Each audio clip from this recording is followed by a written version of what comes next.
안녕하십니까, 안교수의 바깥세상 톡톡입니다. 날씨는 화창해지는데 미중 관계는 갈수록 극을 향해 치닫고 있습니다. 미국뿐만이 아니고 전통적으로 중국의 우호적이었던 영국, 독일, 프랑스, 스웨덴, 그 다음에 태평양 쪽으로 와서 호주, 뉴질랜드, 캐나다까지 중국 책임론을 거론하면서 중국에 대해서 등을 돌리고 있습니다. 이 정도면 사태가 심각하거든요. 근데 제가 이해할 수 없는 게 베이징은 아주 태연하고 자신만만합니다.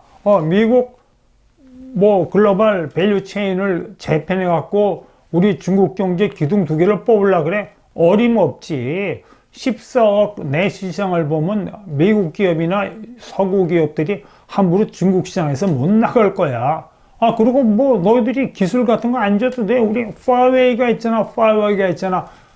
쉽게 말하면 아무리 미국이 중국에 대한 관세 압박이나 여러 가지 이 투자 압박을 해도 중국 경제는 앞으로 홀로 설 자신이 있다는 거죠. 거기다가 군사적인 도전의 강도를 더욱 높이고 있습니다. 이 코로나 위기 와중에 남중국해에서 항해의 자유를 주장하면서 중국의 인공위성 근처를 지나는 미국 함정에 대해서 트러블 메이커, 골칫거리 말썽꾸러기라고 이야기하면서 중국의 영토에 들어와서 중국의 주권을 침해한다고 합니다. 미 해군의 함정이. 근데 여러분, 진실을 한번 알아봅시다. 중국이 주장하는 중국의 영토라는 것이 남중국해에 있는 수중암초였어요. 국제법상으로 수중암토는 영토가 될 수 없습니다. 이거를 그냥 시멘트 쳐발려갖고 군사 비행장 맹길고 미사일 기지 매면서 이게 중국의 영토라고 하면서 그 옆에 지나가는 미 함정에 대해서 중국의 주권을 침해하겠다고 억지를 쓰고 있지 않습니까?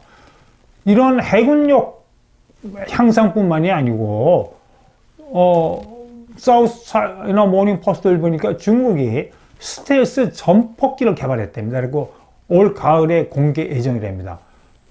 이게 무서운 거죠. 이제 바다에서뿐만 아니라 바다에서 중국이 항공모함을 맹기는 뿐만이 아니고 스텔스 전폭기도 개발했습니다. 지금 우리나라도 갖고 있고 일본도 갖고 있는 건 스텔스 전투기입니다. 전 세계에서 스텔스 전폭기를 가진 나라는 딱 미국 한 나라밖에 없는데 올 가을 되면 중국이 스텔스 전폭기를 가지고 이 전폭기를 가지면 태평양에 있는 미군 기지를 요격할 수 있습니다. 레이더에 잡히지 않고. 근데 제가 진짜 이해할 수 없어요. 베이징이 지금 제정신이지. 그게 무슨 말이냐면, 이 심각한 와중에 미국과 중국 간에 이렇게 긴장이 고조해가지고 왜 지금 이거를 발표합니까? 5월 달에. 11월 달에 이렇게 실전 배치해지면 그때쯤 조금 이렇게 사태 추이를 보고 발표해야죠.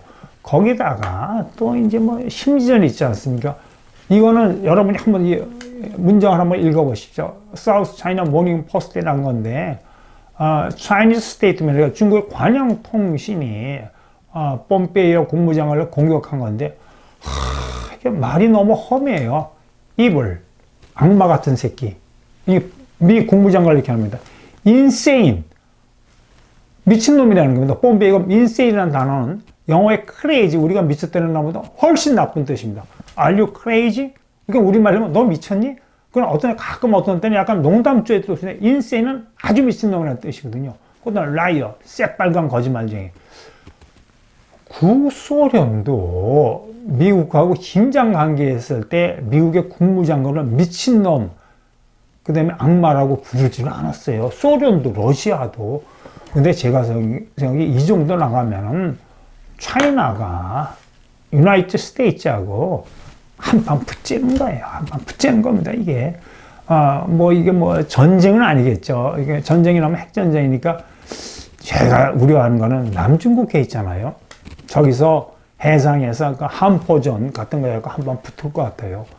근데 중국의 역사를 제가 한번 찬찬히 살펴보니까 차이나는 아주 유연한 대외 정책을 펼치는 나라입니다. 주변 국가나 상대가 약할 때는 그냥 집어삼키죠.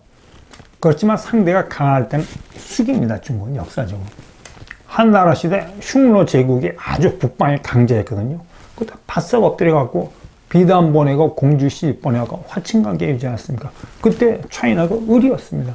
그 다음에 당나라 시대, 지금 티벳이 토번 제국이라고 서역의 강자였습니다. 진짜 강자였을 때는 당태종이 자기 사랑하는 딸 문성공주를 시집 보내면서까지 회유하지 않았습니까? 그래서 송나라는 말할 필요 없죠. 여진족이 세운 나라 금나라고, 금나라 때는 바싹 엎드렸습니다. 비단 보내고 은 보내고 난리치고. 그리고 덩샤오팽이 후배 중국의 지도자 때 신신당부였거든요. 도강양해. 이거는 너희가 개혁개방으로 좀 잘 살게 돼도 절대 미국한테는 도전하지 말라는 그 이야기였거든요. 근데 왜 이 역사적인 중국의 그 진실 또는 덩샤오팽의 그 도강양해 그 유언을 어기고 시진핑이 이렇게 엄청나게 거칠게 난폭하게 미국에 도전할까에 대해서 제가 한번 고민하고 분석을 해봤습니다. 그걸 여러분하고 이야기를 해보겠습니다. 첫째, 시주석이 그 왜곡된 역사 교육으로 머리가 잘못 세뇌 되어 있습니다.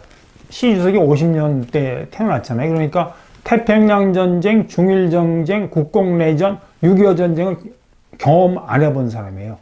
근데 이제 공산당이 역사를 왜곡했거든요. 그 6.25 전쟁도 항미 원조 전쟁, 미국에 대항해갖고 중국이 써갖고 이겼다고 그럽니다.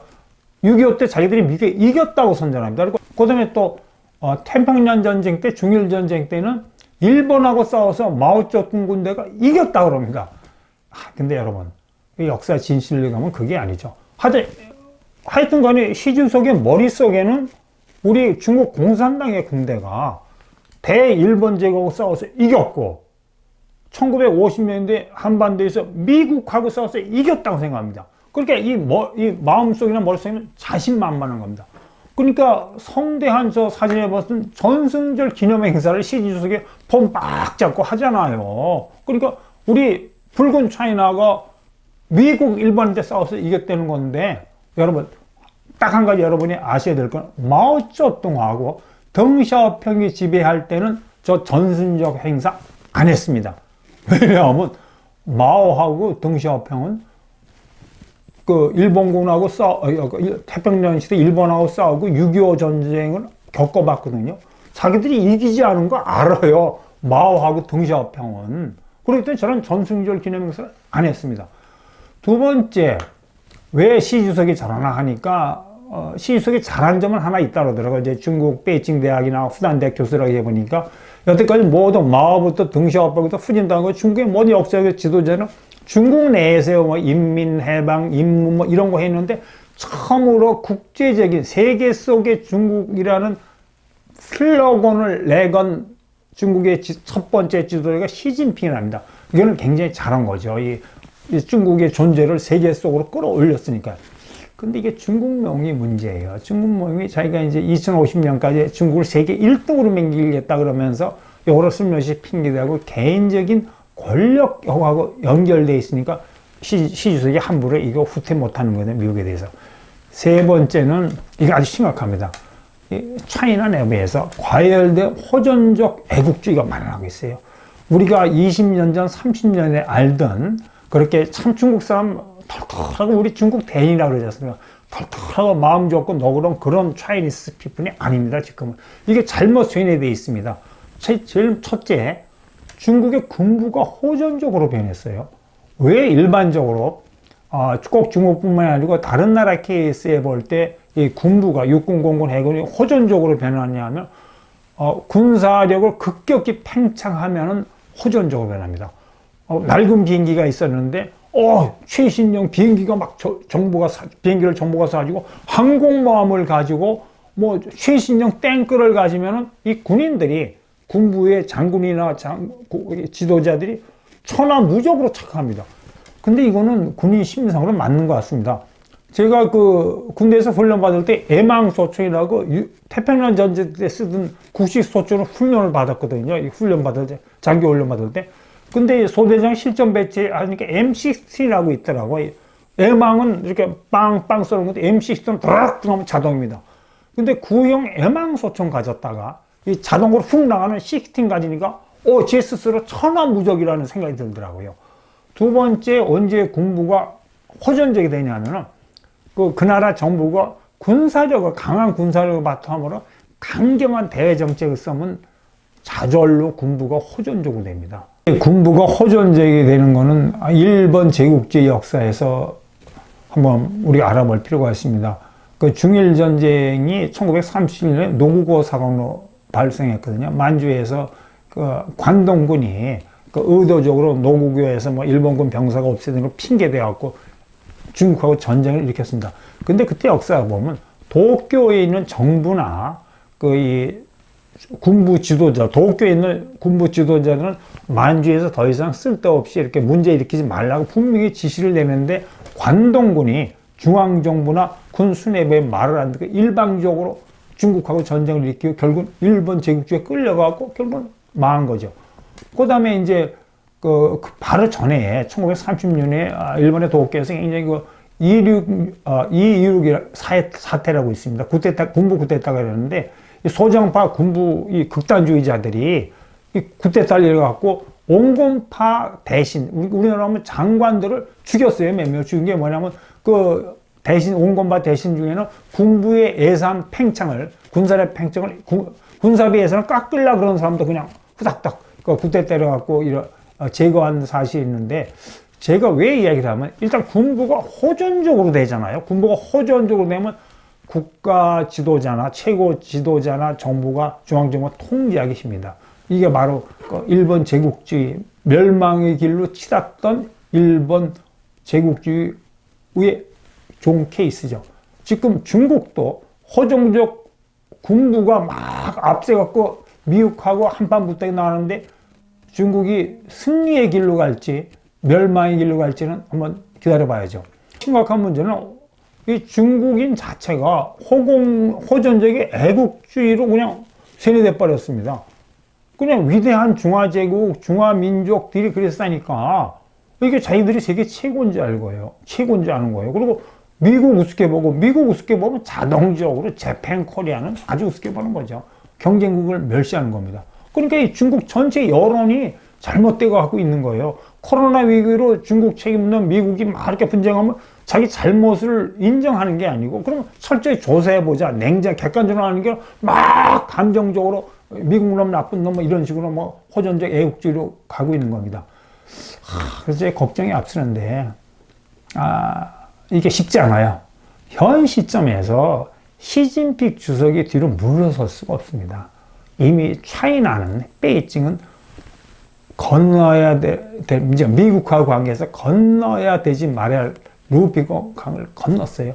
이 중국 공산주의 시스템에서 이거 2050년까지 미국을 따라잡겠다고 중국몽 군사놈을 내세웠는데 미국이 막 공격하는데 여기서 되게 물렀으면은 자기 권력에 이거하고 연결되거든요.